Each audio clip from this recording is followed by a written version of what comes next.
François Ier décide de faire édifier un logis de style Renaissance à l'emplacement du château féodal de Fontainebleau, permettant ainsi de moderniser un pied-à-terre proche de la vallée de Bière, le roi prétextant lui-même choisir cet endroit pour la chasse des bêtes rousses et noires. Il fait raser la précédente construction à l'exception du donjon et d'une partie de la courtine nord, et fait appel à des artistes italiens pour assurer la construction et la décoration de son palais.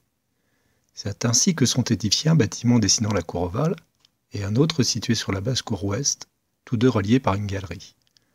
François Ier vient chasser à Fontainebleau accompagné de sa cour et de sa favorite, la duchesse d'Étampes, délaissant ainsi plus ou moins le château de Blois et annonçant le retour progressif de la cour dans les environs de Paris.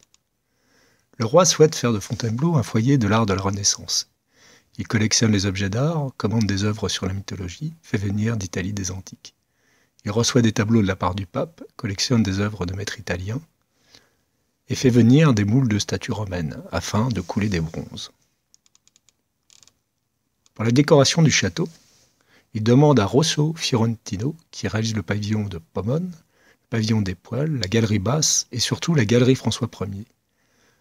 Giorgio Vasari désigne Fontainebleau comme la Nouvelle Rome et son école est renommée dans toute l'Europe. François Ier constitue dans le château une importante bibliothèque en sorte de la Bibliothèque nationale. Le château reçoit ainsi différents souverains, Jacques V d'Écosse, mais aussi Charles Quint.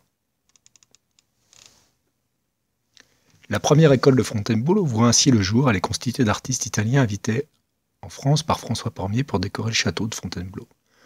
Rosso Fiorentino, auquel succède le primatis, assisté de Niccolò dell'Albate.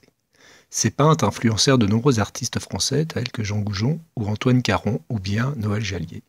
On associe parfois Benvenuto Cellini et d'autres artistes invités par François Ier à l'école de Fontainebleau. Un certain nombre de ces artistes français, influencés par l'art italien, travailleront alors à la décoration intérieure du château d'Écouen, en cours d'édification.